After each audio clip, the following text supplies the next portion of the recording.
Hey guys. Okay, so this is our fourth Q&A. This is exciting, so let's get into the questions. Okay, so the first question is from Ben. Working after enlightenment. There is a Zen saying that's really resonates with me. Before enlightenment, chop wood, carry water. After enlightenment, chop wood, carry water. I'm not super keen on the use of the word enlightenment, but that is the saying. So I want to start by saying I'm incredibly lucky with the job I have. It is incredibly simple and it takes up very little time. However, I feel like Sisyphus rolling the boulder up the mountain. I am creating new income streams that I am more passionate about. Again, I understand I am incredibly fortunate for the position I'm in. I can only imagine those working 40 hours a week. I'm curious on your opinion guidance around the quote from earlier, chop wood, carry water. Maybe sharing your personal experience of how you tolerate work. Okay, so that's that's both like a really good question and funny. So I'll answer for me first.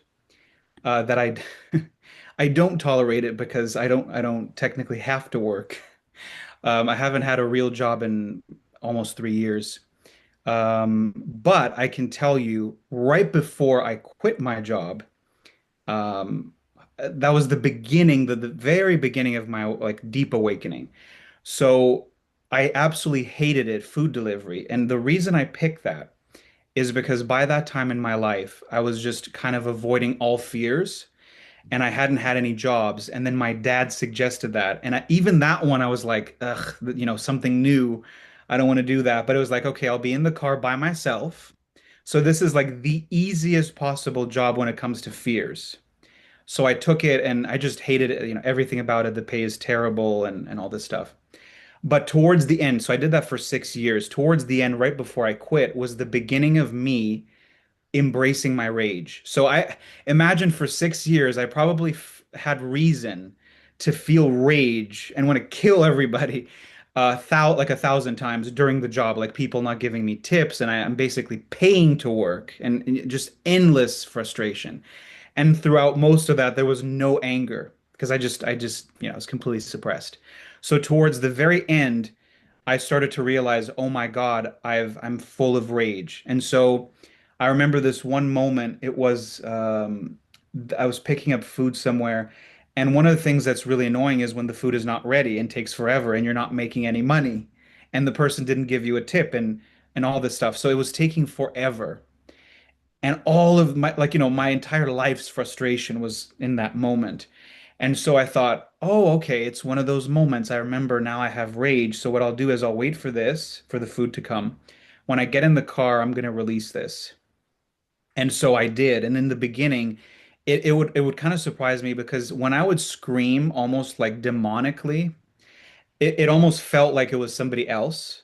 So that's how not separate, but how rejected it had been that when I finally release it, it feels like it's not me, when in reality it is me.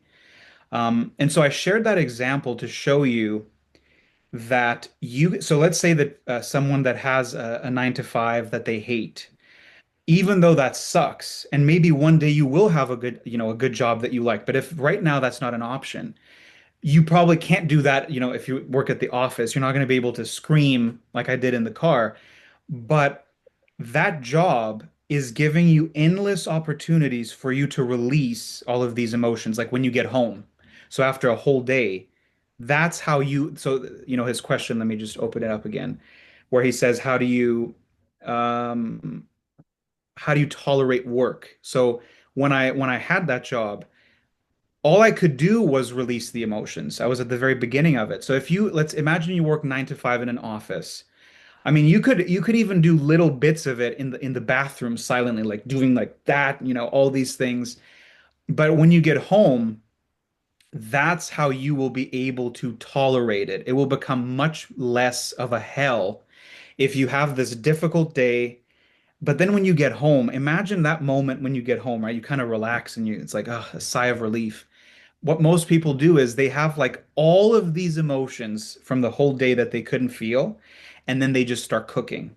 And there's never any acknowledgement on their face, in their body, nothing about how miserable I feel from this day, or how much I hate this job, how much I just want to cry because I'm basically a prisoner to this job and these bills and everything. So with all of this chaos, all of this pain, there's no reaction, there's no nothing.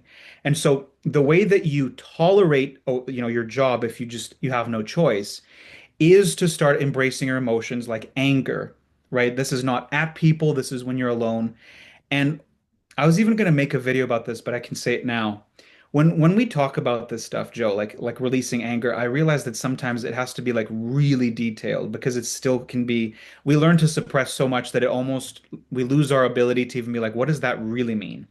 So if you get home from a very difficult day and you do notice that you're actually like full of rage, like I wish I could quit this job and never work a job again, let's say.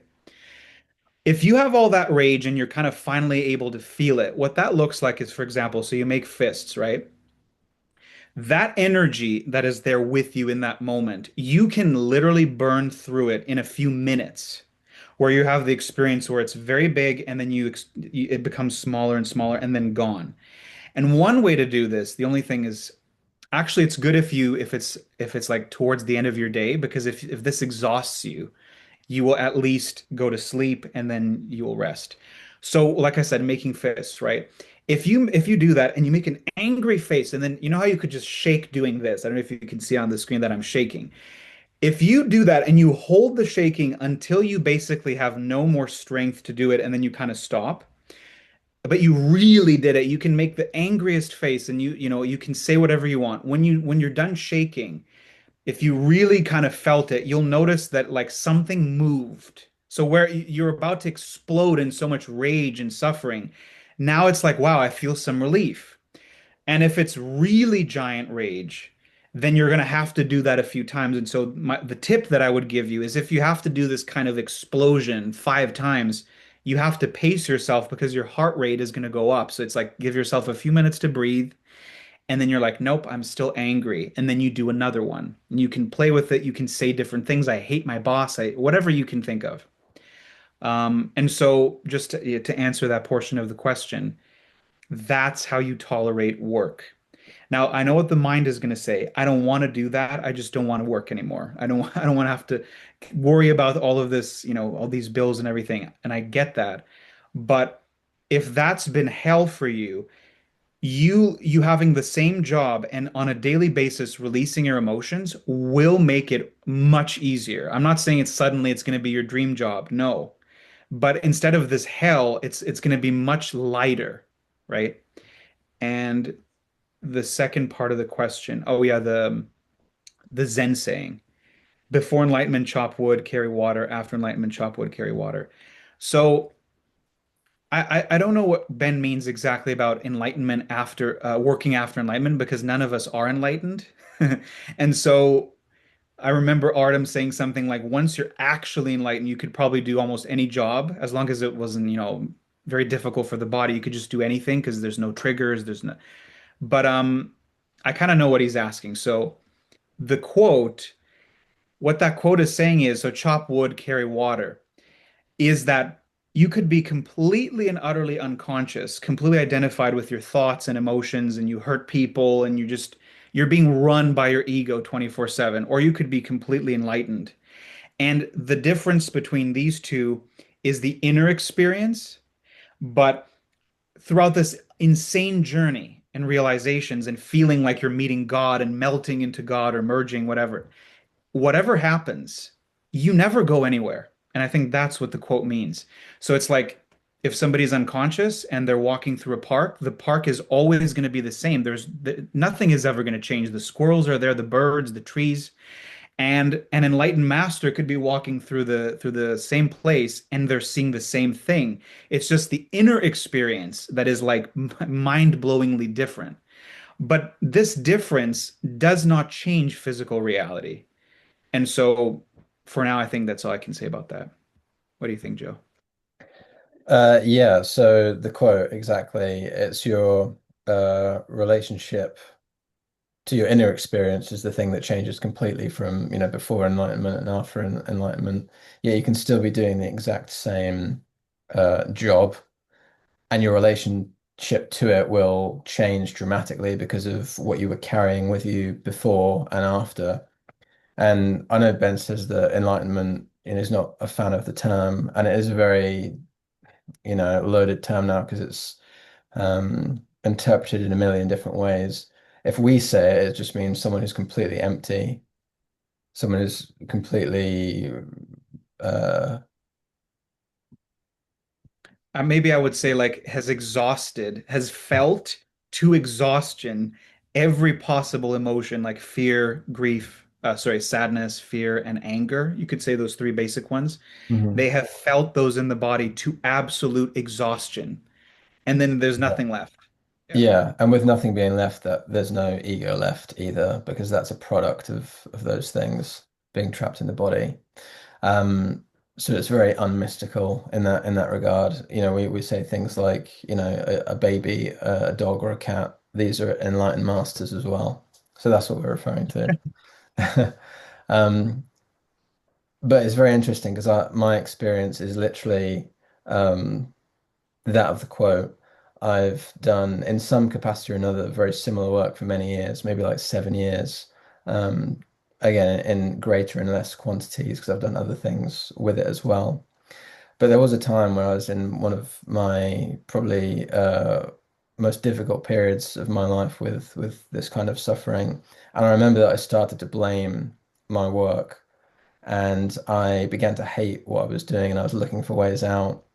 And it was because of my inner experience and just everything was horrible and hellish to me.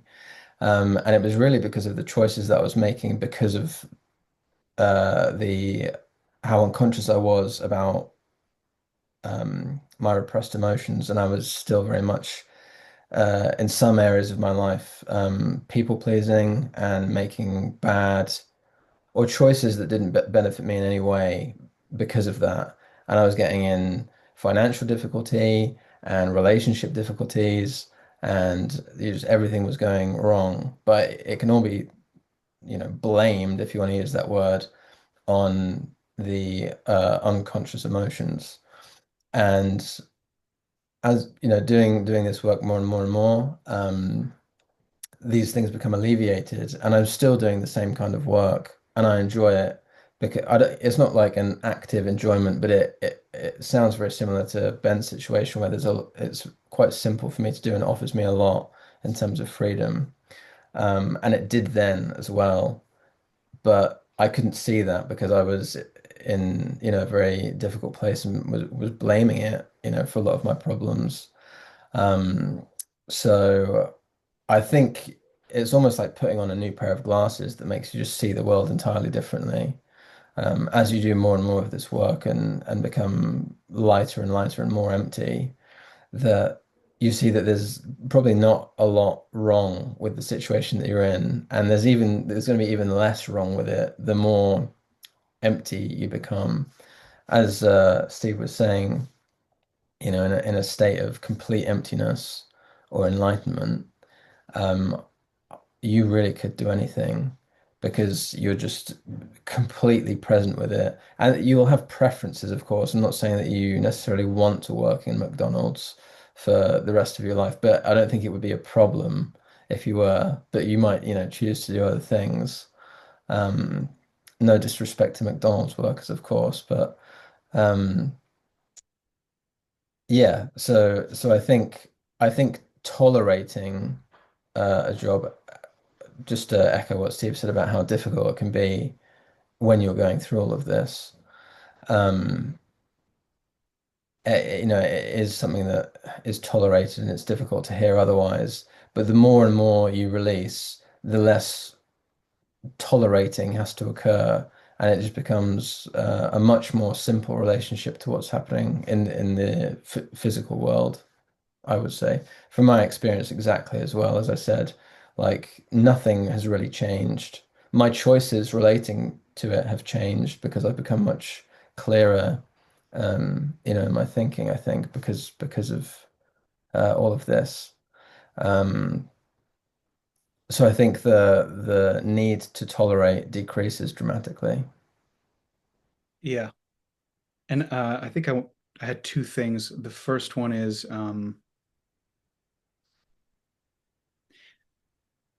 Oh, that the question, how does somebody that is working 9 to 5, how do they tolerate it? And I said, use those opportunities when you get home to just release every day, basically. What will happen eventually if you just keep releasing, it's these like magical things that happen or these realizations, is that when you least expect it, one day it's almost like you can't help it but quit, even though you're not even ready. Like you might have a lot of bills and so I wanted to say that. So it's like you never know what's going to happen if you just keep releasing. It's almost like you Yeah. have more clarity. Yeah, so that may well happen, but then you also might realize that it's something else in your life that needs to change. That was the case with me as I became more and more honest and looked deeper and deeper at what was going on. A lot of things changed in my life, but my work actually didn't change, although I had been blaming it for a lot of my problems. I think because I didn't want to be on a unconscious level honest about the things that were problematic in my life, which were interpersonal relationships.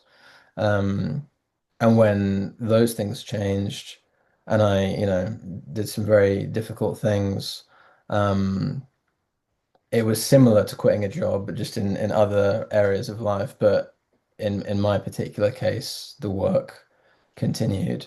So, yeah, I mean, exactly what Steve said. It can be very unexpected what will happen. And I think it's very relatable that there is this day where, and it's not just a day for one thing, but you can wake up and there's the day that this can't continue and everything changes, and then maybe another time you wake up and realize this cannot continue, and there's just nothing you can do about it but face the truth. It's something that your body seems to know, and there's no way around it on those judgment days. Yeah. And the second thing, it's funny because that exactly what you said leads to the second thing I was going to say, which is when I said at the beginning that I don't have to work, I wanted to explain that because it's related to what you just said. That the day will come, whether it's people pleasing and saying yes to someone and never, standing up for yourself. You don't even have to bother yourself with how am I going to do this? Just keep releasing. And one day it's like something inside of you is forcing you and you don't have a choice anymore. That's sort of those moments. And so for me, well, since I've always lived with my parents, I don't have to pay rent. I don't have to pay these things, right? So at least something had to be easy for me because everything else wasn't. So at least this was easy. And so I had been doing that job, the food delivery job, for 6 years. And one of my biggest coping mechanisms was spending money I didn't have. And so towards the end of that sixth year, I had probably, I don't know how much I had, but it was like 15,000 or 20,000 for a person that makes less than minimum wage, because that job was less than minimum wage because of the, just how it works. So I, throughout all of that, those 6 years, I was already feeling despair and every possible thing you can imagine. My life is shit and it's never going to get better. I live with my parents, the judgment, I'm the biggest loser, a failure, blah blah blah. And so it actually was only getting worse and worse as I didn't know what to do with my life. And I hate this job, but I can't stop. I have, I was at least paying for car payments, car insurance, cell phone. There's a few bills. And so I remember very clearly. So um there was a period where I started to feel for the very first time suicidal ideation, and it was horrible because the identification with it was like 100%. Like I'm the one that has a horrible life. I want to kill myself. I never actually wanted to. I never tried, but I had a lot of that. So by that moment in my life, it was December of 2022. It was such unbelievable suffering after an entire life of misery. So it's like you reach the worst. Like you've suffered this long, but then this is the worst now. And so I had the opportunity to go to a retreat, to take psychedelics, magic mushrooms. And so I had to face a giant fear. But you see, it was kind of like the suicidal ideation was a fire. And so what's easier, burning in a fire or just facing this horrible fear and feeling all this stuff? I just had to choose facing the fear. So, going to the retreat, I have like massive social anxiety and everything. From the moment that I said yes, it took a month to go. I felt anxiety, fear, everything you can every time, oh my God, I'm going to the retreat. And then on the day of the of the flight, I'm like, I'm gonna, from the moment that I'm at home, all the way that I'm gonna have to take it, the plane there, then the taxi to the retreat center, from this moment until there, I'm just gonna suffer. Just endless gut-wrenching fear. But I'm gonna go. So I went to the retreat. I'm not gonna say all that. Did the psychedelics, terror beyond the terror that I felt, couldn't believe it. When I came back, I was supposed to continue doing this job, the food delivery, and I did a little bit of it, but I almost couldn't make myself do it, but I kept doing it. I'm like, I have debt, I have all this stuff. And I kept releasing and kept releasing. And then there was a day when I was doing it, and then it was like it came just like a whisper. It's like I cannot do this anymore. And the fact that I have $20,000 of debt, it just doesn't matter. It's like you physically can't anymore. And only now I realize that I can't anymore was me choosing me. And I had no clue at the time. So it's like I have a nervous system that is so unbelievably burdened that I need all the time in the world to basically sit with it. And so, of course, for me, I had the luxury to live with my parents. I don't have to worry about rent or any of those things. So I could quit, and they were kind of surprised. They kind of didn't get it, like, but don't you have to pay all this stuff? But they were sort of okay with it.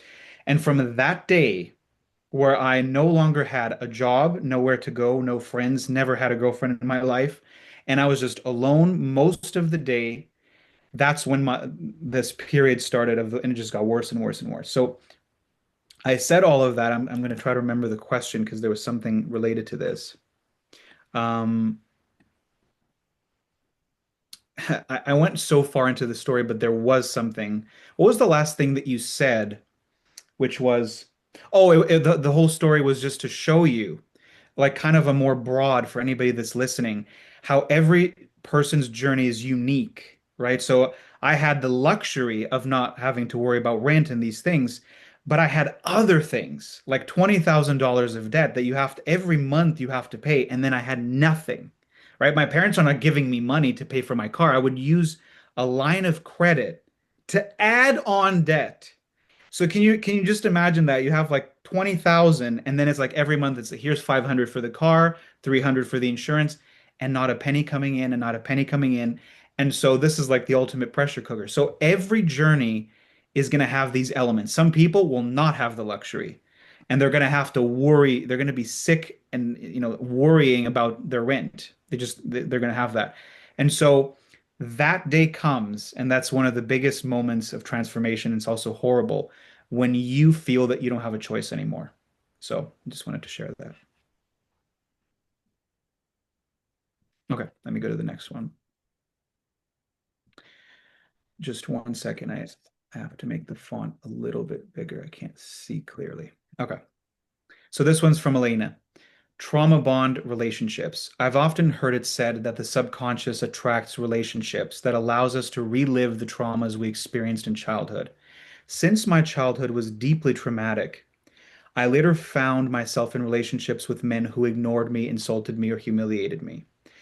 What's been especially difficult on my healing journey is that so much of my pain has come out through relationships. I'm not entirely sure whether the subconscious does this intentionally or whether it's simply natural for old wounds to surface in close interpersonal connections. But but I know that in one particular relationship, I suffered enormously. I actually relived some of my deepest wounds there, especially the abandonment trauma and the humiliation trauma. I remember it very clearly. The pain was, I don't find words to describe it. I also experienced despair, and I remember that in that relationship, I thought I was going to die. The level of expansion in my body was insane. I remember being in college and feeling so expanded that there were moments when I had become pure consciousness. So my question is, if I've re-experienced my childhood traumas in adult relationships, is it possible that I've already released part of those childhood wounds through those experiences? Or am I simply carrying them in new ways, waiting for the moment when I can finally let them go for good? That's a really good question. Let me just kind of look through it again. Um, well, this is kind of an interesting thing. She says, I've often heard it said that the subconscious attracts relationships So the interesting thing is this is sort of a mystery. Some people would call this manifestation. Usually manifestation is about money or whatever, but this they would call that too, which is we are attracted. So that for I don't know why. We are attracted to the parts of ourselves or the aspects in our mind that we suppress the most.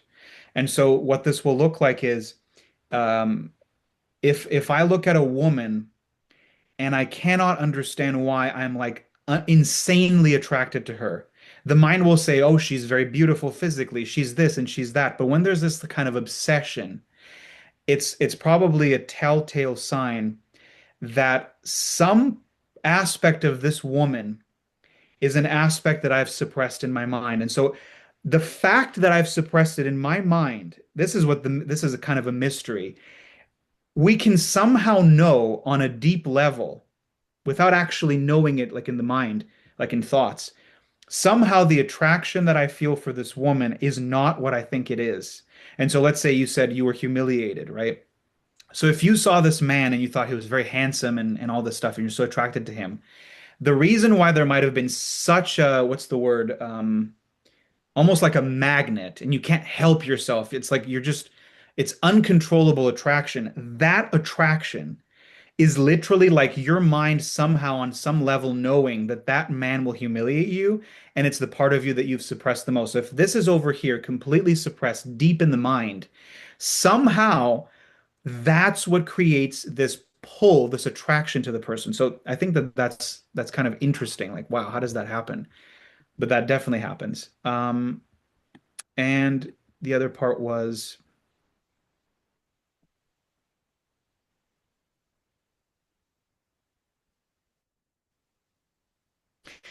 well, the question, I remember, let's see. Oh yeah, so is it possible that I've already released? Like, yes, it is, but these wounds are so deep and the pain is just unbearable that maybe there's a little bit more. I don't know. And am I simply carrying them in new ways? Probably, I would say, um, an example. I think Elena said that maybe one day she would try speaking or being in the live call, right? That's an example of something that she could do that would make her feel humiliated, even if she didn't speak, right? I know a lot about this. Just being there, you're being seen by other people. You could feel that immense like shame or humiliation. And so if you do notice that there's a very big fear to do that, then yes, unfortunately means of course there's more. And at the same time, there's no rush, there's no emergency for you to do this.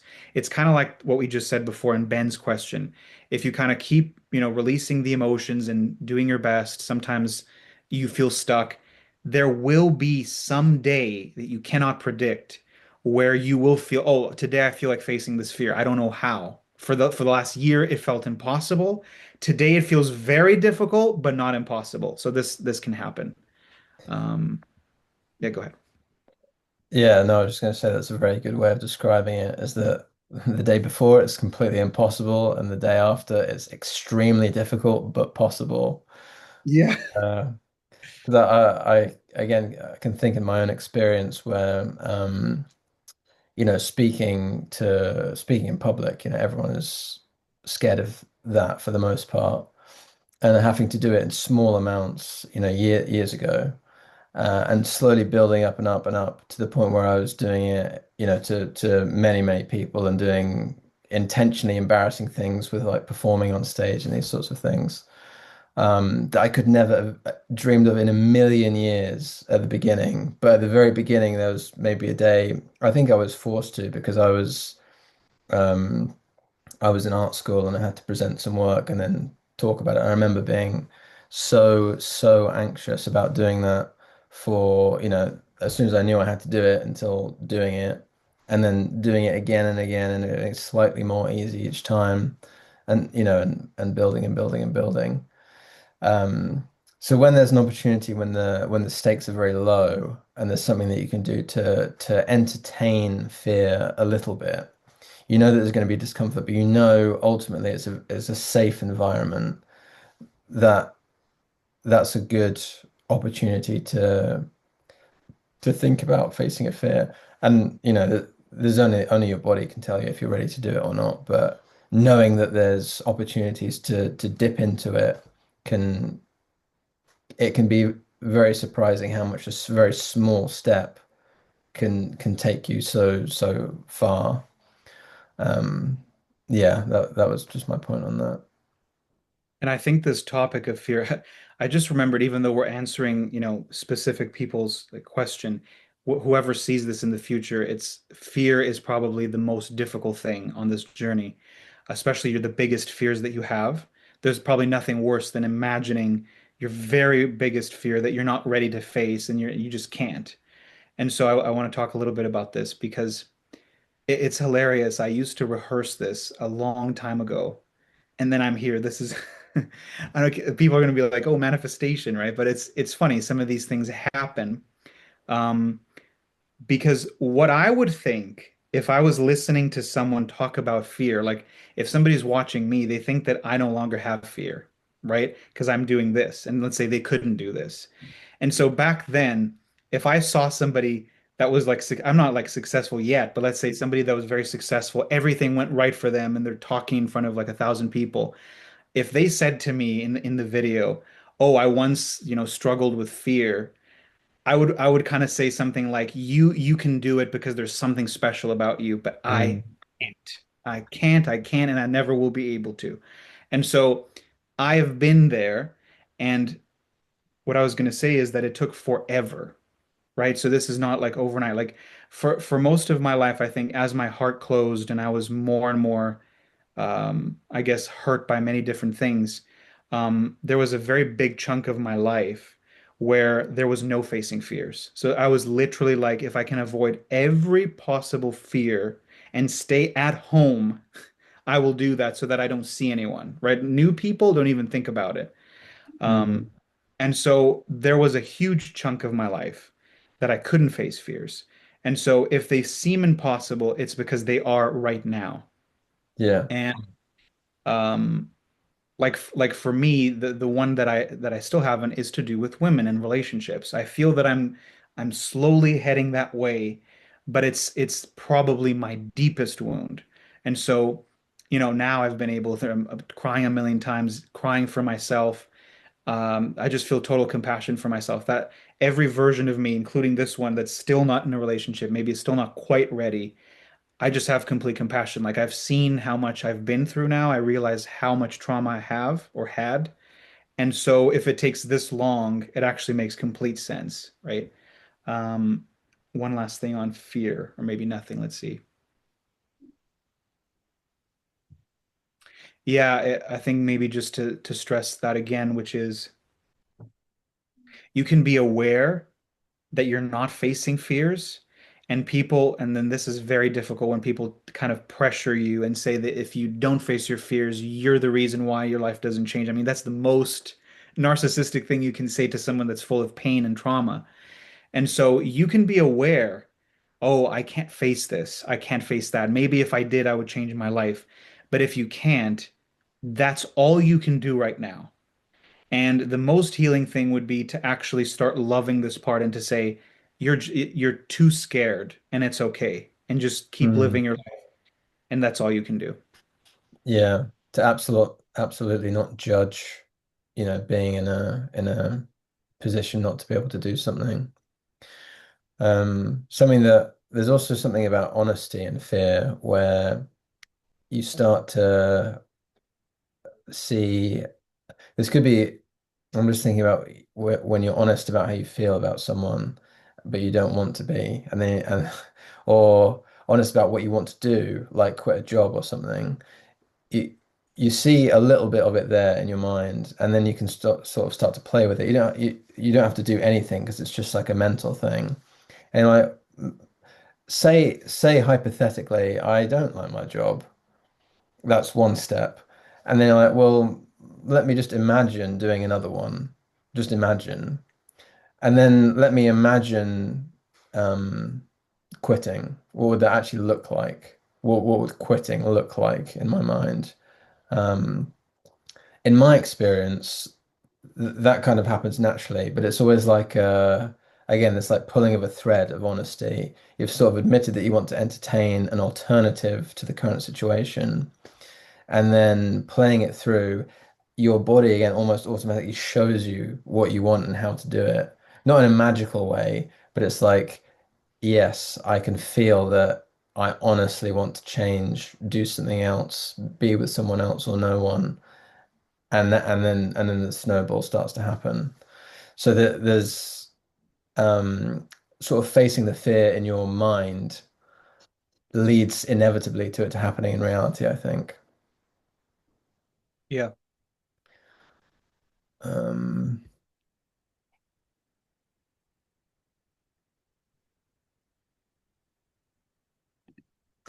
Yeah, I mean, I spoke with Elena in the comments on this one, and I think her main point was like, was all of that suffering for nothing, basically, or not? Um, and I think the concern that it would be for nothing would be because there's still a lot to process. But going through something like that and all the pain that you've experienced will have done something, and that now you're already more aware now, even writing this question and articulating your experience than you were when it happened. So now there's you're able to have more clarity and sort of know more about what needs to be done in terms of um addressing these emotions and what they mean. Um, so yeah, just to reassure that it certainly wasn't for nothing. Yeah. And one more thing I want to say, um, there's a part of the journey where maybe a lot of people are experiencing where your entire life and your inner experience is just getting worse and worse and worse. And you don't know like how bad it can get, and then it gets worse. And then you think this is the worst ever, and then it just keeps going, right? And you're thinking, what is going on? Like I'm trying my best here, but it almost seems like it's being orchestrated, where you're looking around, there's something weird happening. Everything is going wrong for me and all this stuff. And I want to give you another little example. It's funny because I think all of this stuff that happens in our life, whether your car breaks down when you don't have money, and it's these sorts of things that just pile on more and more suffering. I can only say this now, right? When it was happening to me, it was like I had no idea that these things happen so that you can finally drop to your knees and start crying. And so Mhm. if you're in deep suffering and it's not your fault that you can't cry, but you're in so much suffering and then you just keep thinking, right? We've all been programmed to just keep thinking, and the thinking is going to lead to nowhere. And then the next thing happens and the next thing happens until um just I think the example I give once is like if you hold like at the gym they have those big weights. The strongest man on the planet will be able to hold it like that for who knows how long. But the strongest man, his muscle will simply do this eventually. If it's like 30 minutes, an hour, whatever it is. And that is the natural surrender that happens. And so the example that I wanted to give was for me because I've always had this deep issue with women. And so, of course, if I see any attractive woman, especially if they're kind of trying to show off their body and it looks very attractive to me, that was deeply, deeply painful. And so, what started to happen is in this hell that I was working as a food delivery in every possible aspect of my life, except perhaps health was just like terrible and getting worse and worse. What would I see everywhere that I went in an almost like bizarre way is attractive women. And so I'd see sometimes I was driving and I'm like, why am I seeing this at this exact moment? And then there would be no release because that was not the time for it yet. And just more suffering and more suffering. So some people say when your whole world seems to be crashing down around you, everything is going wrong, it's because that's what it takes to break this spell almost of not being able to feel your emotions. It has to get so bad that you're not even going to realize you're surrendering because surrender is just natural. And then you start crying. And those few the first few times that you start crying like that, they will feel like torture because you're there's so much resistance to crying, right? But that's what I want to say, that if you're experiencing that where your life is getting worse and worse, there's a reason. It's not forever. And the easiest way, even though it's a brutal journey, is even to have that thought. Nobody told me this, right? I'm telling you, so it's a tiny bit easier. What if after that day, after your day of work, where you're just like, I wish I would go to sleep and never wake up again? I had that many times. I was just in so much pain. I thought, I hope I don't wake up. If that's what's happening, even having the thought of just being on the floor, even on literally on your knees and crying, even if you can't cry, but just making the face, that will take you toward relief. It's not possible that it won't. And so, yeah. Do you have anything else for this or no? Um, no, I don't think so. Okay. Okay. Beata's question. So wanting to hurt. As I've been scrolling through TikTok recently, I came across TikToks with the same caption, 36-year-old model who looks like 17. I got triggered. I thought to myself, not only he looks way older than 36, but he thinks he looks like a model. Insanity. So I decided to watch these videos on purpose in order to explore my anger. But I really couldn't connect with my anger. So I've decided to take next step, even though Steve always says to do things like that in private. I have started commenting on this guy's TikToks. I was trying not to go over the line, but I was able to connect with my anger. I would comment things like, "You are delusional. Do you have a mirror? 17-year-olds don't have gray hair. Even with filter, you look older than 36." That's funny. This guy gets so many negative comments, yet he is not affected by it at all. After posting about 10 comments to 10 different TikToks, something has shifted in me. When I look at him, I saw an innocent being that is looking for love and acceptance. I felt compassion and love towards him. Of course, I am sorry about what I have done and plan on removing my comments. However, with this experience, I have realized that I have a need to emotionally hurt people who have hurt me. I want them to feel the pain that I am feeling. I do know that we should do things like that in private. However, I feel like hurting someone emotionally brings me relief. Can you talk about the need of wanting to hurt someone? Punching a pillow just doesn't access my anger that much. I would not hurt anybody physically nor have that desire. It's just about emotionally hurting them. Thank you. Okay, that was really fun to read. Um, so, I read this question before, and so I had this thought in my mind already, um, that even though I wouldn't say, yes, go and do that, you know, it is that kind of boldness that takes you very far because I didn't really create a rule like you can't do this. I just say that because it's like I'm not going to recommend that you hurt other people. But you see, in her mind, that's like me, the teacher, saying, don't do this, right? And then she did it anyways, which is actually fantastic because if you're just following rules, that's why one of those quotes that I did, I wrote this to kind of get somebody to attack me was like Buddhism can never lead to enlightenment because if you're just following rules and you never question them, because you think these rules are going to take me to enlightenment, nothing will happen because it takes this kind of boldness where here's some guidance, but I feel that I have to do this. And then people that are just like that, I have to follow rules would say, oh no, follow the teacher, follow whoever's guiding you because they know better.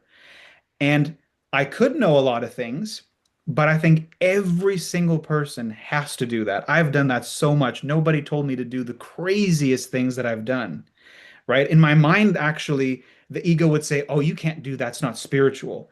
That never really worked for me much. Like that thought in my mind, I'm like, I don't care if it's spiritual. I'm going to do this. So I just wanted to say that boldness is is great. So the other thing I was going to say is so she felt the need to actually comment to access the anger. Um, that's an interesting thing because on my journey, I've noticed how it's become easier and easier to be like an actor. And an actor is literally playing make believe. right? And yet they do it so perfectly, the best actors, that they technically have nothing to work with because it's fake, right? Nothing is happening to them, and so they have to create this to be full of rage or to be cruel.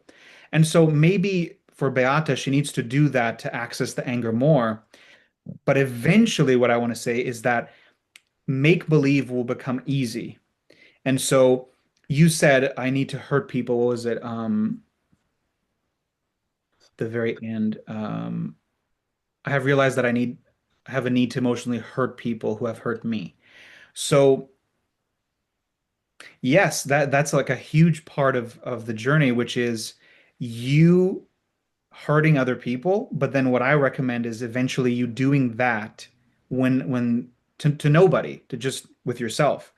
And in the beginning, like she said, she couldn't really connect to the anger. So I get that. It feels like empty. You're like, I have nothing. What am I going to do with this? Mm. But as you keep, it's like the more that she becomes aware of how anger feels in the body, she notices, like, for example, first you couldn't notice until you're about to explode. That means that you couldn't watch the progression of it becoming bigger. And then let's say you catch it more in the beginning, like, oh, I can feel the very small anger. I caught it early. And so all of this means that you're becoming more intimate with the anger. And therefore, eventually, you will be able to, and it will feel maybe even better to do it like to, like in your imagination, because here's like the trick. When you are not doing it to someone, she said something here. I tried not to be, that was a good thing that I wanted to talk about. Um, I was trying not to go over the line. So trying to not go over the line is a limit. And I get that there's a limit because you were saying it to this person directly, right? I don't recommend saying it to the person. When eventually you'll be able to just use your imagination, and then guess what? It becomes the most fun because there is no limit. I really, really mean that. If it's happening only in the mind, right, you're not affecting people in the real world, there is no limit to the cruelty and to the horrible things that you will see. You cannot imagine what's in the human psyche. And so that's why if you can eventually access that anger using your imagination, you will then be able to access a depth that you can't believe because you know deep down that you're not hurting anyone. And so you could do anything. I want to share one more thing that I did. I'm not going to give too much detail because it's a little too much. But what I wanted to say is that as I kind of started to embody this stuff, and I could just use my imagination and I would feel it so powerfully. The deepest that I went into this is that I was literally an actor for like 20 minutes. I had never done this. I had done rage for like a minute or two, but never stayed in character for 20 minutes. That was the difference. I was in this forest, nobody could see me or hear me, and I became the psychopath, right? I won't give you the details, but I became the psychopath. Some people say that the look in the eyes changes, right? From, like I'm just talking here and then it just changes suddenly. You just go cold. And I could feel my whole body change as I became the psychopath that has no feelings. It doesn't matter if somebody's crying in front of me. I don't care. It just nothing, right? And so I stayed in that character for several minutes. And this is quite difficult because you are entering that reality in that moment. And so, you know, what's a way not to go into too much detail? Like imagine a psychopath that would do horrible things to people.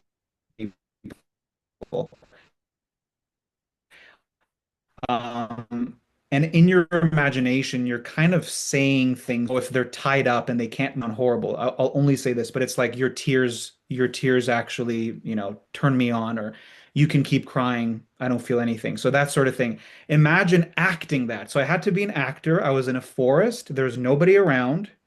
But I had to imagine that maybe, looking down at the ground, somebody was there tied up. And then I would say it in this voice, right? This cold voice, like nothing you can say or do is going to change how what I want to do to you, something like that. And so that example is to show you that when it's only your imagination and you cannot hurt anyone, you can go to the very depth of this pain. Um, okay, let me just see if there's anything else.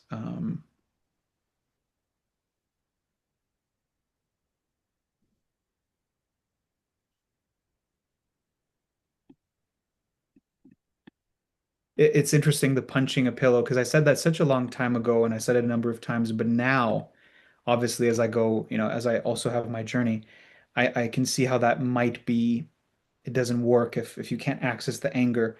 So maybe don't do that. If that doesn't work for you right now, then, just drop that. Um, Anything else to do with anger? I mean, so when I said, I think at the beginning where you embody it, you're like shaking in rage. That's kind of the if you feel the most extreme amount of rage. It's like this overwhelming feeling. But let's say the more mild moments, right?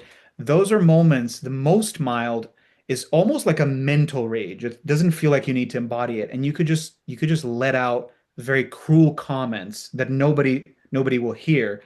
But you just spoke to someone and they turn around and they're gone, and then you just say something horrible about them. That's like the mildest form of rage. And that's another way. All of these things, whether it's saying what I just said, saying something cruel, for a while you may feel like it's not really doing anything. I just feel the same thing over and over, or it's not leading anywhere. But you're using your awareness. You're almost saying, I want to see more. I want to see more. And if you have that desire and you're kind of open, believe me, there will be that day. The same thing with the fear that you just have to face this fear. You have to end this relationship. It's the same thing with anger. One day you wake up and suddenly you can access anger and you don't know how you did it. It's just there from this curiosity, this constant curiosity. Eventually, it will lead to that.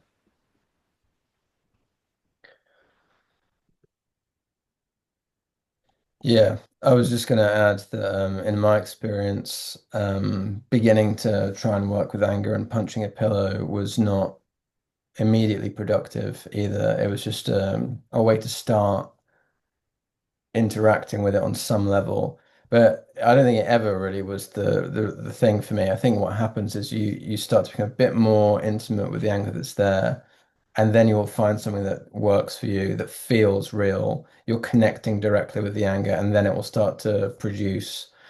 And I think the reason that like actually leaving the comment to the person, you felt like you were connecting with your anger, whereas you hadn't felt something that you was really real for you within you. And as Steve said, you can the to me, I always see it as like these flaws, and like you hit a flaw, and your ego goes, "Oh my God, I didn't realize that was there." And that's when you're really connecting with it, and that's when you can release. For me, it's been like actually just not just speech, but the words, like the specific vicious words that that you get into almost like a flow state, and the thing that has been wanting to come out comes out, and it's like I can't believe that was there, and that will give you the same release that actually hurting this person in real life is doing. That's the difference, where it's not because you actually want to do it, it's that you haven't connected with your rage um, in private because you haven't found a way that works for you yet. And you've found that just, being a pillow isn't the one for you, but you can start to do other things that feel natural. If you're really there with it, it will come. Um, and a big indicator that it's going well is when you're shocked by what comes. Yeah. It sounds very scary and unpleasant, obviously, to the ego. It doesn't want to see itself like this, and or other people. It's like, oh, how are they saying this? It's horrible, but y that's when it becomes it's perfectly safe to do this, and no one else is encumbered by your actions, and you're actually accessing it deeper and deeper and deeper and deeper. Um, I wanted to say something like you can experiment, but again, it's not just like, oh, I'll try this, I'll try this. It's about like being with it and allowing it to come out. And it will happen naturally the more you start to do that. Yeah, and I just thought like for Beata, I think she said that she felt compassion for him. So let's say there was like another fresh new one. Maybe it was like a woman. She said once that I think women, yeah, could trigger her if it was a pretty woman. So imagine like she sees something like that. I think there's something where she said she couldn't connect to the anger. But see, there's something kind of interesting about this. She couldn't connect with the anger unless she wrote it, and yet Mhm. she didn't want to go over the line. And so I think that um, Uh, it's something like okay, so imagine, she's listening to this. So imagine that you wrote those comments and they were not over the line, right? So what I would do is not say this stuff, not comment, but then say it out loud. So if you're watching a woman or a man, whoever's triggering you, and you're looking at them speak, and then you could just pause maybe when they're looking at the camera. And then instead of writing a comment that's not over the line, say something that they're never going to hear, and it is like the most over the line that you could ever imagine, that you get scared that you said something so bad, and then that could be another way into it. And see, and I definitely don't recommend saying it to the person if it's like insanely cruel. yeah. Maybe even TikTok would like block it or something. I was going to say that you could still do the act is you just don't press send like Yeah. I've actually done this where TikTok is actually a great tool because it's so triggering, if you get the right algorithm it just sends you what you want or you don't want, and then you can flick up to comment and write something that really feels like you're getting to the bottom of it. And then just the act of writing the words out and seeing them there with the thing that's triggered you might be productive. And then yeah, obviously don't send it. But um, that because you've already seen that writing and commenting is connecting for you. Maybe doing that the entire process without the send, but you are going well past the line of what what you would actually say to them. Um, could be a way to start, accessing it more deeply. Yeah, and I just thought of something else, which is um there is that moment. So I'm picturing her. She looked at the guy. He said a few words, and then it's like you have that, like you can't believe he just said that, right? And then when you're thinking about what you're gonna write, it's funny. I know that there are stages to this. You can't go to the, most extreme, but what's happening is as you're thinking of typing something, oh, I'm gonna say this about him, his look and whatever. The truth is that to make that much more direct, um, another thing you can do is when you see the guy, if you've seen a few videos of a person that is really triggering you, they don't even have to say a single word. Their face showing up on your screen makes you so angry. All of those insults or all of those put downs are not really the essence of what you're trying to say. So I would begin with just fuck you. So this is hilarious. It's like if you see their face and they didn't do anything, they didn't even say anything, you just paused it, what you're actually, this is just the beginning of what you're really feeling. You're not really wanting to say you're old or you don't, you're ridiculous or that. You're really, this is the start off point, is literally fuck you. That's it. There's nothing like that's the start. And then the deeper you go into it, it's like, you know, probably the mo kind of bad would be like I hope you die today, or I hope you die in a car accident. And then if you feel something immediately, oh, this is, what did you say, over the line. It's the yeah her, Mm. that's over the line. And that's how you play with this. But I think it's interesting to acknowledge that. I think I told you in one of our conversations that because I suppressed anger so much, what would happen is when I would get a negative comment, it would take me a while to just notice that I was angry from the very first second. So it's like my mind would be like, "Oh, it's not affecting me that much." And then I'm like, "Well, maybe it is." And then I'm thinking of like a really smart comment that I could like, my ego is gonna win, but I'm still not really saying anything, right? Like angry. And Mm. one day I realized, and then this was like, very recently, it took forever. When somebody would do something to me, or they would do almost nothing, like it could just be anything, their presence, I would start just saying in my mind, fuck you, they didn't do anything, but I'm just angry. And there's no conversation. There's no like, oh, you're this, you're that. It's just fuck you. And so I would keep saying that, right? And so it's funny that what I just said is you actually becoming more honest and more honest and more honest. And when there's like this violent rage, Those are the most shocking things because you desire to harm, to kill, you want their whole family to die, all these sorts of things. It's you just becoming more intimate with the rage, more honest. And it has all of these, it has a lot of depth. Yeah. Another very like boiled down thing that the ego wants to say, in addition to just fuck you, is I'm better than you. Just end of Yeah. story. You don't need anything else, don't need to explain anything, just I am better than you. And then draw a line. Okay. Okay. So this is Priscilla's question. I think I have a superiority complex. Growing up, I was the smart child and it became my identity. Fast forward, I lost touch with this inner intelligence since the only proof was my scores in tests.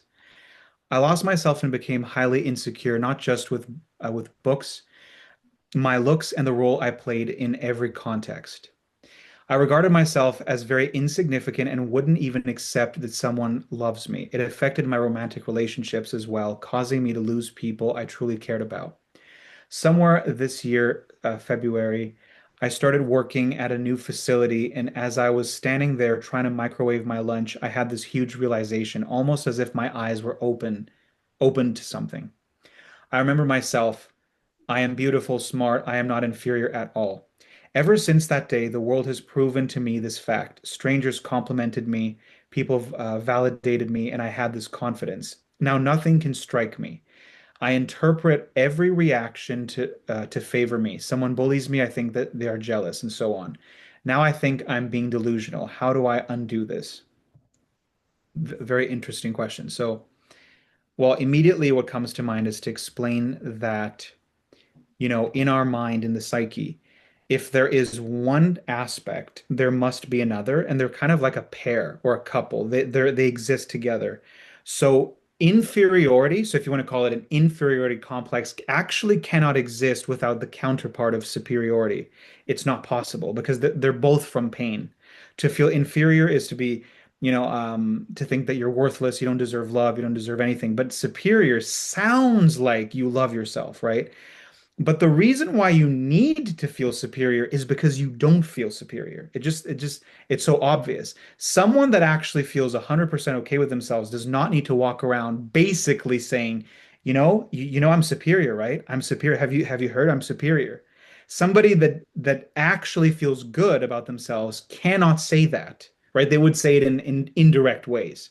And so that's the first thing I want to say, that it's not that you're going crazy and that one moment you feel inferior, the next you feel superior. You're watching two aspects of your mind that are actually interlinked.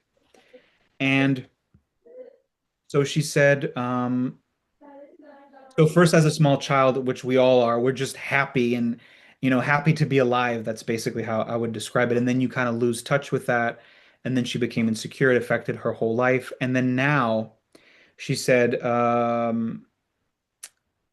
I'm beautiful. Okay. So basically, okay, I just had this thought.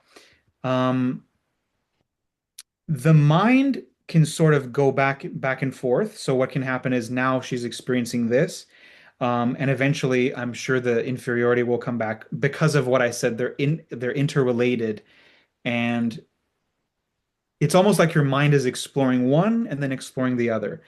And funny enough, the only thing that will fix that is, as the whole community is about, is releasing emotional pain. It's so crazy to me that on my journey, I would think sometimes, how am I going to solve this problem? Right. So I'll give you the best example. Um, for a while now, I thought I had ADD, right? ADD, which is like a attention deficit disorder, where you're trying to focus on something and your mind just goes away. Like for example, I would in making TikTok videos, I would be holding my phone and then I would I had the first sentence ready, like, "Hey guys, today I'm going to talk about this," and then the next sentence would evaporate from my mind, and I just lost track. And then I'd have to stop, re-record, and I would do this over and over. And I was tortured by this for a very, very long time. And only recently did I discover that what was actually happening. So I'm saying all of this to show you how the hell, when you think of the mind, I'm going to fix ADD, that's literally impossible, right? That like how could you ever fix that? It's something that's just happening to me, and nobody in the world has been able to like actually cure it, right? So one day I realized after embracing my rage and my anger, um, I had started making videos, and it was easy to make the videos for a long time, but then it came back one day, and it came back this inability to speak because I would record some of the video, I would listen to it, I'm like, it's not very clear, I don't like this, so I would delete it and start recording again. But as this kept happening, I was just not happy with what I was saying. I started to become very frustrated, like insanely frustrated. And then it hit me. I was like, wait a minute, I've been embracing all of this rage, all this anger, but for the last 10 minutes, I've basically been ignoring. Like I'm literally feeling worse and worse and more angry, and yet I'm just trying to record a video, like very calmly. Hey guys, I'm gonna do that. And so I stopped, and then I'm like, I'm gonna do what I always do. And I did one of those, right? Like my face was like a demon, and I was so angry. I did that for 3, 4 seconds, and then I was able to make the video. Like magic, like magic. I couldn't speak because think about it. You need a lot of focus on the ideas, right, and what you're going to say. And all of this rage that was building up and I wasn't acknowledging was pulling my attention away. It's like, no, you don't have the focus. You don't have the ability to focus on the next sentence because this rage is here. You're not paying attention. You're not paying attention. And so when I released it, I literally found that, oh, that's what ADD is probably. That's my theory. It is an insane amount of rage that's never being acknowledged, and then it's pulling your attention away. So I remember I said all that because um, since I talked about how superiority and inferiority are two sides of the same coin, they're interlinked. How you heal this, right? If you thought, how am I going to heal this? It's impossible. You don't have to find out how. It's just it could be well, it always is a combination of a lot of anger and a lot of tears. So it could be tricky if right now in her life she's not feeling particularly emotional, or it will come eventually. So maybe if she starts feeling inferior again one day, she could think, oh my God, like I can't believe this is back, I'm so exhausted with this. And then that could be an opportunity to cry. But I just wanted to say that eventually these problems that seem like there is no solution, that seems an impossible question. How do I solve this? But then if you just feel and you cry, it takes a lot. It could take, a very long time. But one day you see that it just evaporated and you didn't have to solve anything. You just had to keep feeling, right? Yeah, and there's sort of a concern, judgment going on about this lack of inferiority or superiority. And now that it's been seen, I know it's very difficult, just you can't just switch off the judging, but you can explore it and explore it to its depths. If you're feeling superior, it's basically what's being said. Go all the way into it. Say these are things not to be. It's hard to say, there's a bit of separation. I'm saying not to be believed because it's all in your mind, both sides of this coin. But you can explore what's there. It's clearly there for you. It's available for you now. So it's wanting to be seen, and it's wanting to be seen in its entirety. So explore this sort of grandiosity and all of these things. Don't or notice when your ego sort of caps it, saying like, oh, don't go that far. I might be all of these great things, but I'm not all, that. Just allow yourself to experiment with, the most absurd things that relate to um, this sense of I forget what word Priscilla actually used here. Mm.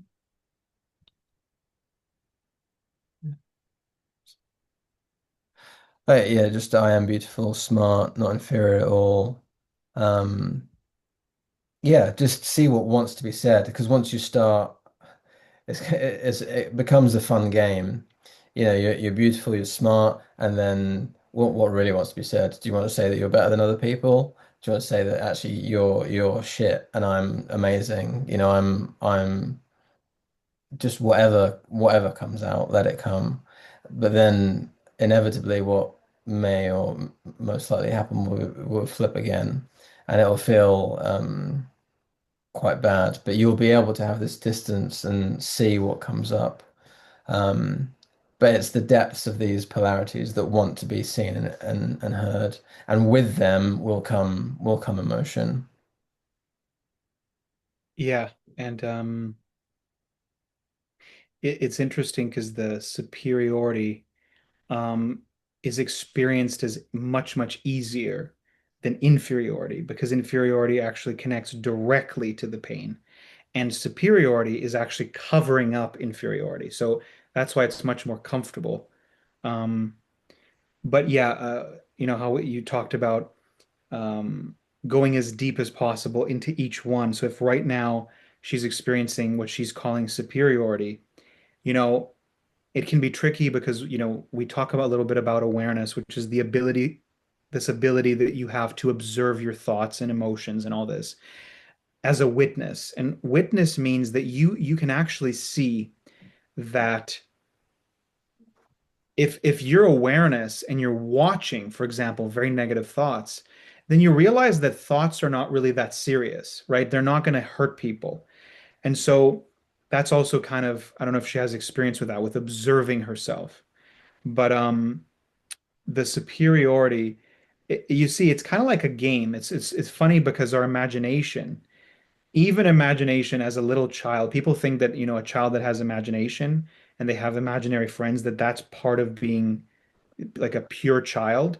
But funny enough, a child that is like, you know, a 1 year old and they're playing with their toys or they're touching something, you'll notice how they're absorbed, like especially a baby, if they're holding the most like boring thing like this remote, they sometimes just stare at it. And you know, adults are like, what are they, what's the baby looking at? That's a baby that's still enlightened. And then let's say a 4 year old that now has imaginary friends and thinks that they're having a tea party. That's already a child that's not fully in the five senses. And this imagination to create a world in their mind is already the beginning of kind of, you know, leaving this beautiful state that we're all born in. But I'm talking about that. Let me just make the connection. Um, I kind of lost myself, but I'm just reading here. Um, oh, the imagination. So it's funny that imagination is the beginning of, you could say, of us leaving that beautiful state. But in awakening, you can use even imagination to your to help you on the journey, which is, you know, if you start playing with this, I'm superior, and you go a little bit deeper, which could be uncomfortable, right? Like, oh, this person is like, they know nothing. They're an idiot. They're so stupid. I know everything. I'm so much better than these people. You know, that's imagination. You're not saying this to you know, to people. And so the question is almost like, what's the big deal? Yes, there could be some fear and some discomfort, and that's a little bit difficult. But if you kind of have an open mind and you're like, I'm gonna kind of play with my imagination and see what happens. There is no danger to it, you know, especially if you're just, it's just in your own mind, you're doing it either silently or at home. Nobody's going to see it. It's kind of an adventure to see what can I find out about myself. And there's fear, and then the more that you face it, eventually you become comfortable and you see that nothing bad happens. Like your life is not going to end, you're not going to die if you kind of discover this part of yourself. And that's what the whole journey is about. It's just like, it's if it's brand new, there's going to be fear. If you say something you've never said before, here's a little bit of fear, you said it, but then you just look around, nothing happened. Maybe tomorrow I can do it again, maybe go a little bit deeper, right? So, Yeah, one last thing I was going to say on that is that the what's also happening is that your ego is judging you where you're at with this superiority, and it's already labeled it a superiority complex. There's something wrong with you. It's not in keeping with the boundaries that your particular conditioning prefers you to stay within. So you can just know that there's something that's being revealed that doesn't want to be looked at because the ego is already judging it and saying, no, not acceptable, superiority complex. Let's get this sorted and fixed so I can be back within the specified parameters of what's acceptable. But that's also completely made up and another thing to protect you or the ego to protect it from seeing what's actually there and experimenting with what's actually there, being honest and exploring the depths of it will allow you to accept that. By seeing it, it automatically becomes accepted. Yeah, and just one final thing. It's funny, it can be a little hard to understand, but it's like, let's say that you one day, like tomorrow, let's just say you wake up and there's a little bit of the inferiority, right? And it feels a little bit more painful. This awareness that we're talking about, it's sort of like it's like a character. Like come back to the same analogy, like you just look at me, imagine that I'm feeling a little sad today and I'm feeling inferior. But I've been practicing this awareness thing, and I notice that these feelings are not really me. They're happening inside of me. I can watch them. So there's a little separation between me and all of this activity. And then let's say that it's not very strong, right? It's not very strong, which means you're not like fully believing it, but you're kind of hearing some thoughts like, oh, I'm never gonna succeed or whatever it is. And then what you do, what we're saying is, for a few seconds, you pretend that you become that character and what's the word? You commit to the character for a few seconds and then you laugh. And the laughter shows that it's like hilarious. It's not serious. So you could say something just to say it like an actor. I'm becoming the completely inferior character. And then you could say something, gosh, like nothing ever works in my life. I just have the worst life. I'm just pathetic. I'm this and that, and then you stop and then you laugh after when you're kind of done because that's not you, that's something happening in you, right? And the same thing for the superiority. You could be at work, you could somebody says something, they walk away and then you just whisper something like you are such an idiot, you'll never come close to my intelligence. And it's the same thing after you say that, you kind of giggle or laugh because it's just funny. It's like it's just this thing inside of me. It's not really what I want. It's not what I mean, for lack of a better term, it's like that's not really me. I mean, it's happening in you, but it's not you. And so when you can play with both, the ego hates that because then what happens, this polarity with superiority and inferiority, you could have another one like laziness and achiever. The ego in the mind, your experience can be that you only like one of these parts. So let's say the achiever, so there's achiever and lazy.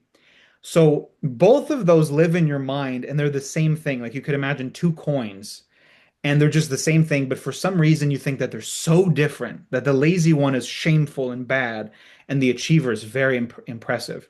When you start playing with both, this clinging to one of them, oh, I can only be achiever all the time. If let's say you don't clean your house and you do it on purpose, I'm not going to do anything. I'm just going to watch movies and do this. I'm going to see what happens inside of me. And you do that more and more and you become comfortable being this lazy one. It doesn't mean that you're just going to give up everything in your life. You can be both. Sometimes you're the achiever, sometimes you're lazy. Once you're comfortable in both, something powerful has just happened. The ego has lost a little bit more of its grip on you because you're starting to see that these polarities, neither of them are serious and neither of them are even real. They're just things happening in your mind. And the ability to play with both really moves things in the right direction. Okay. I guess this is the last question. Okay. So, Elena, getting stuck. For the past 5 weeks, I haven't been able to cry, but the pain has been getting so much bigger. It's incredibly frustrating to feel such a strong urge to cry and yet not be able to. It's as if the resistance has become much stronger than before, which I didn't expect, especially since there were several months when I was able to process some of my emotional pain, and now it all seems to be on pause. I'd like to ask if any of you have ever had periods of more than a month or two when you couldn't cry. It's almost driving me to despair. It feels like my whole body is contracting and I can feel that energy constantly on the verge of exploding. I don't feel like doing anything. I have no motivation and I feel somehow stuck without knowing how to get out of this. I don't know if it will come naturally. I don't know if I should force it. The thing is, as I've said in other posts, the hardest part for me is forcing myself to cry. I just wish it would all come more naturally. Yeah, that's extremely difficult, Elena. That's okay. Um, it's interesting because you're saying like you feel on the I think that was something else, but it's like you have this urge to cry, but you can't. Um, I've when I read this question, I thought of a few possibilities, so I'm not sure which one it is. So, um, one thing that I can say, even though you said forcing yourself to cry feels horrible, um, I think the first thing is if I think she told me that she's had periods where there was like so much crying and so many tears. And so if you're trying to get from not crying to a million tears, it will be impossible if right now you feel a little bit like stuck or blocked. And so what I would suggest is not trying to imagine like right now I'm like, like you, I'm pretending that I'm you. Oh my God, like this is I'm about to explode, but I can't cry. If in your mind you're thinking that you're going to force yourself all the way to like the other type of crying where there's like so much, that may be impossible. So what you can do is, like I've said before, to just make the face because crying is a contraction. Contraction is doing this, right? So obviously when we're crying, we contract a lot and then we release and contract. Um, but literally just making that face like that, right? Like it can seem silly and you may not be able to cry. But I don't know, there's something about the face. Like you can see babies and little kids when, when they're very small and they don't get what they want, and immediately they make that crying face and they start crying. Even that we unlearn to do. And so I really think it's powerful. Like it's not going to happen maybe once or maybe, I don't know. But if you have that instinct or that habit, I'm feeling all of this stuff, why not at least acknowledge it on your face? So it's not like you're trying to get yourself to have this huge cry, but maybe this could be a little change that eventually will open you up to crying again, which is like if you're in a moment of deep, deep suffering, the least you could do is like, what I would do, which is like like that. And only now, more recently, has that worked. And if I had done, I didn't do that before. So it's like a long time ago, either there would be a lot of tears or I wouldn't do anything. So you can see how there's a progression. But I would say that that would be something that could open you up. And I said a few possibilities. The other one was, although I don't know, on my journey, I have noticed that the moments when it feels like there's a huge block and that I can't cry, it could be in that moment a huge amount of rage. And so it's so funny, like once all of this stuff will become more and more clear to you. It is sort of like you're managing, in a way, your emotions, not managing like not feeling them, but managing like, oh, so what I want to share about this is that the times recently where I would go to the park, I was in the forest and I was there. That was my space to feel, to cry, to many times I'd get to the park, I'd play this sad music, and immediately I could cry. But sometimes I'd get to the park, I'd try to put the sad music, and there was nothing. Like nothing. The song that I used a million times, it always makes me emotional. There's zero. Then I realized when I was in the forest, if I don't feel anything, that it must be rage. It acts like a block because think about it. If a part of you is like this, right? It's very different than a part that's like evil or like that, right? It's completely different. It's like two different characters. And this character that's like this rage, this violence does not cry. That's why it can feel like it's there's nothing there. And so you could try that and see if it doesn't open you up. And another tip would be when I was doing that, I had to do it a few times to actually see the rage disappear. And until it disappeared, I couldn't cry. So I'd have to do, I've already said it a few times in the video, whatever you can to embody it. Your whole body is shaking like that for a few seconds. So if you did that, let's say 3 times, and then by the third time you kind of feel you will be able to tell that it's gone. And then you play a sad song that didn't work a minute ago, immediately you will see that that rage is gone and something has softened. And now the other character, the angry character that cannot cry, is gone. And it seems like the other one that's just crying is coming closer and closer, and then you'll be able to cry. So that's another possibility.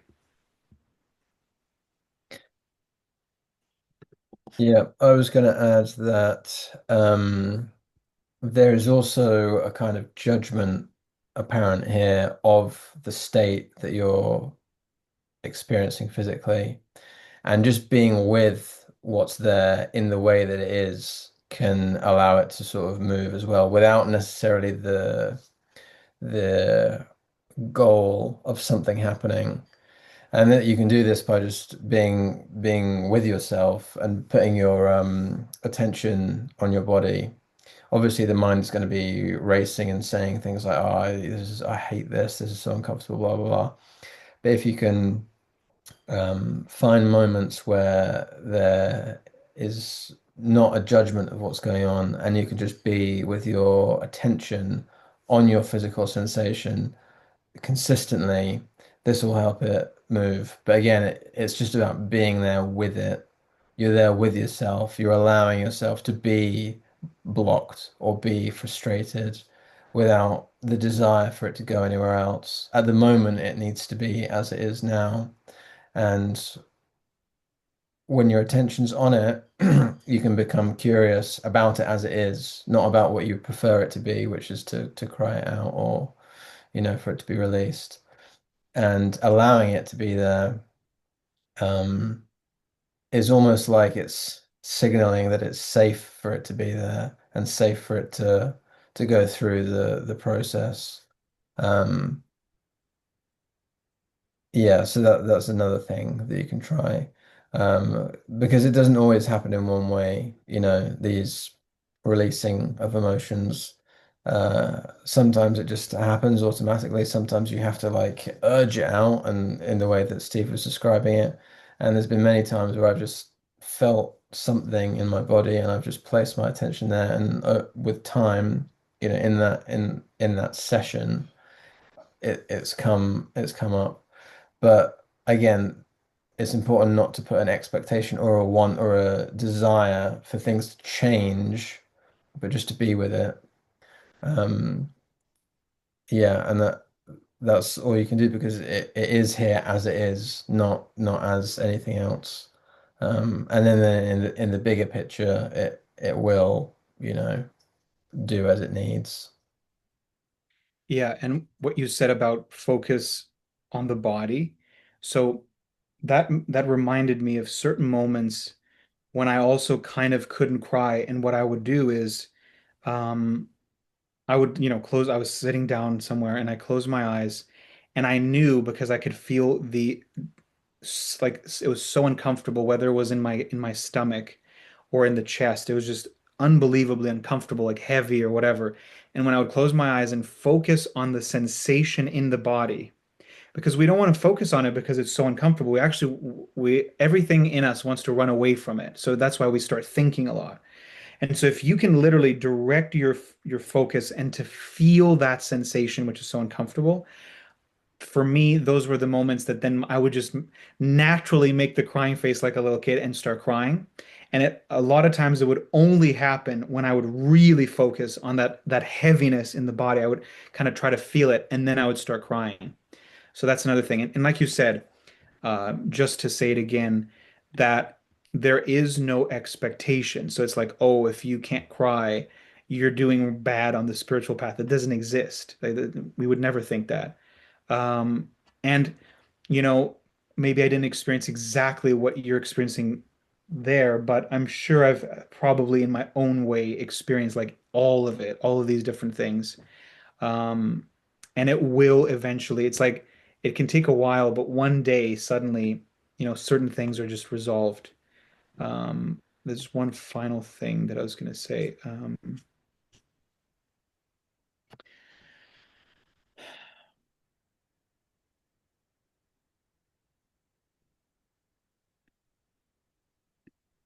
Maybe not. Well, I could say, even though it's incredibly difficult to be experiencing that where you feel like you're going to explode because you're so uncomfortable. But if nothing works, that's another good thing to say. So it's like we said all these things, and then what if just right now she tries all those things and it doesn't work? Does it mean you did something wrong? No. It just means that sometimes you need more pressure, even though I hate to say that it sounds like bad because it'll make it even worse. But it's like sometimes you can try a bunch of different things and then you see that nothing works right now. The only thing that may work is literally you living your life. And as you feel that over and over, there is something in you that's getting tired, just like that thing that I said with the weight. So it's like there, imagine that I'm holding a huge weight, and that weight is like the tears that you want to cry. And so for some reason, right, this happens, your mind and your body may be resisting it. And so the resistance is like you holding up the weight and you're holding it. And so maybe right now you're still holding it. You're not doing it on, on purpose. It's just happening within you. And we're saying all these things like do this and do that, but your arm just doesn't move. And it's just like this. I can't cry. I can't cry. The thing that will make it fall is the time that you're in it. And so if you experience that today and you're like, oh, I can't take this anymore, and then you feel better, and then tomorrow night you feel it again. Every time it happens, it's like this weight is like your arm is basically saying, I'm getting tired, and then I just surrender.